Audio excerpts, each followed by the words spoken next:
Hit that like button if you dare to know the dark secrets the Roman state tried to bury forever. This is the story of Valeria Messalina. You think you know Roman decadence?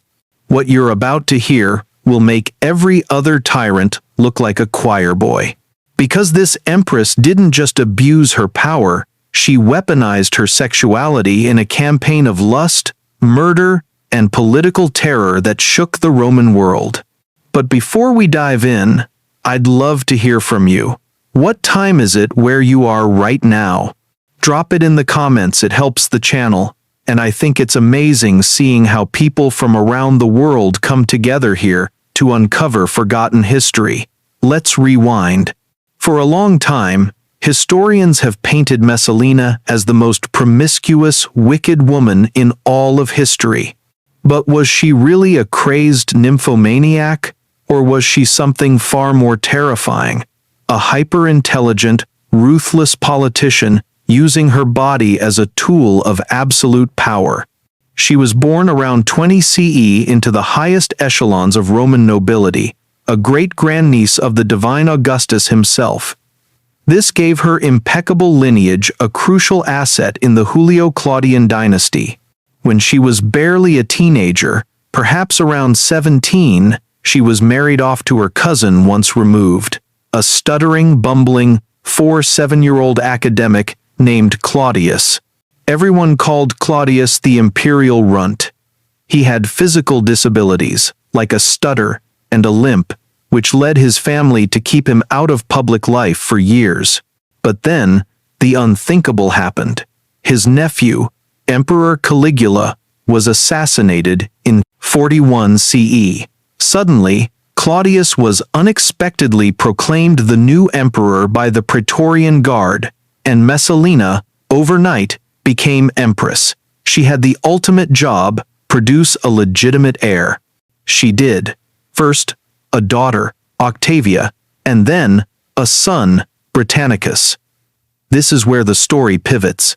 With an emperor husband who was frequently ill, easily manipulated, and constantly under threat, the Senate never fully accepted.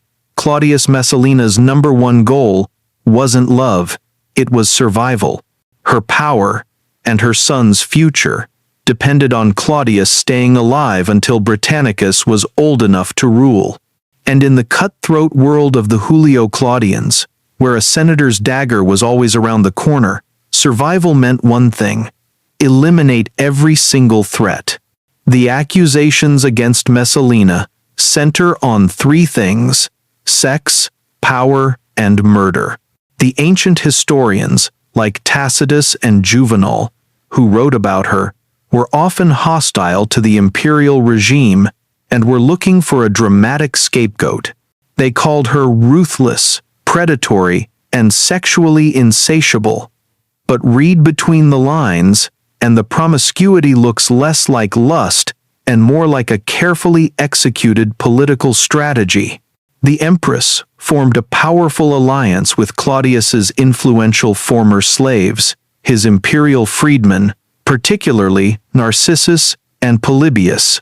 Together, they controlled access to the emperor and manipulated his decisions. Her countless affairs weren't just for kicks, they were a way to forge secret, powerful alliances, bringing senators, officials, and officers into her debt. Once they were compromised by sleeping with the empress, they were hers. She had absolute leverage. She was ruthless. For example, she successfully targeted Appius Junius Silanus, a commander of 3 legions who refused her advances and was deemed a threat. Messalina fabricated an elaborate ruse. She and Narcissus convinced Claudius that they had identical dreams, portending Silanus would murder the emperor. When Silanus arrived the next morning, Claudius, in a panic, had him executed based on the dream. Another victim was Valerius Asiaticus, a wealthy, influential former consul who had fallen out of favor. Why did Messalina target him? He owned a sprawling, beautiful property, the gardens of Lucullus, that Messalina desperately wanted, but more crucially, he was a political rival. She had him arrested on charges of failing to maintain discipline, adultery, and engaging in homosexual acts. Though Claudius initially hesitated, Messalina and her ally, Lucius Vitellius, convinced him to execute Asiaticus without notifying the Senate, an act that caused great outrage. Messalina then confiscated his magnificent gardens. This wasn't scandal. This was a state-sponsored political purge, fueled by a woman who could get anything she wanted. Messalina had built an empire within an empire, protected by a web of blackmail, political murder, and sexual control. But she was getting reckless. The woman who sought to secure her son's throne through calculated terror would ultimately risk everything on one impossible gamble. The year is 48 CE. Claudius is away at Ostia, checking on the new harbor he's building. And Messalina, in a move that historians are still arguing about, decides to publicly marry her latest lover, Senator Gaius Silius. Silius was a consul designate and was called the most handsome young man in Rome. The key word here is publicly. This wasn't a quick, hushed affair. They held a full-blown wedding ceremony, exchanging vows and signatures, with guests, feasting, and the entire city watching. Tacitus claims Messalina married him because she had become sated with the simplicity of her adultery and coveted the name of wife. But this seems deliberately simplistic. This event is widely interpreted as a full-scale political coup attempt. Messalina and Silius may have believed Claudius was about to die, or they were trying to preempt his downfall. By marrying Silius, a popular nobleman, Messalina would place a new strongman beside her who could adopt Britannicus and ensure her son's smooth succession. She was desperately securing her future against the rising threats like Claudius's ambitious niece, Agrippina the Younger, who would later become Claudius's fourth wife. But she fatally miscalculated. Claudius's trusted freedman, Narcissus, caught wind of the plot. He knew that simply telling Claudius about the infidelity wouldn't work. The emperor was so obsessed, he'd likely forgive her. Narcissus presented the situation for what it was: treason. When the news hit Claudius in Ostia, the emperor was paralyzed by terror, repeatedly asking if he was still the emperor and if Silius was a subject. Narcissus, worried Claudius would relent, acted decisively, securing the loyalty of the Praetorian Guard. Claudius rushed back to Rome. Silius and his co-conspirators were rounded up and executed.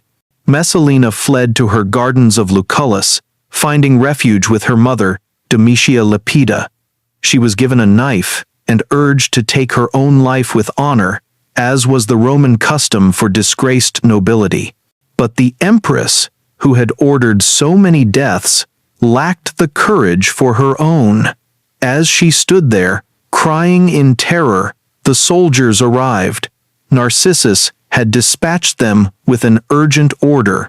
Valeria Messalina, Empress of Rome, was summarily executed by a soldier's sword in 48 CE. The next step was arguably more brutal than the execution itself. The Senate, eager to appease the emperor and distance themselves from the scandal, passed a decree of damnatio memoriae. This was the ultimate state-sanctioned punishment, the erasing of history. Her name was chiseled out of every public inscription. Statues of her were pulled down and destroyed. Coins bearing her face were defaced. It was an official attempt to wipe Messalina from existence, to make it treasonous to even speak her name. Messalina's ultimate fate was to be controlled through the ultimate expression of state power, official forgetting. But here's the irony. The very act of trying to erase her solidified her legend. The vicious rumors, the outrageous sex stories, the murders All of it survived and thrived because the official histories that followed, written by her political enemies, gleefully filled the massive void left by her state-sanctioned disappearance. Messalina's death didn't end the palace intrigue. A devastated Claudius famously told his Praetorian Guard that if he ever considered remarrying, they should immediately kill him. A few months later, he married his other niece, the equally ruthless Agrippina the Younger. She would, of course, successfully maneuver her son, Nero, onto the throne, leading to the murder of Messalina's own son, Britannicus, thereby securing the final triumph over Messalina's lineage. But that, as they say, is another story. So, who was Valeria Messalina? A lustful demon? A victim of a historical smear campaign by male historians and political rivals? The truth is likely somewhere in the middle.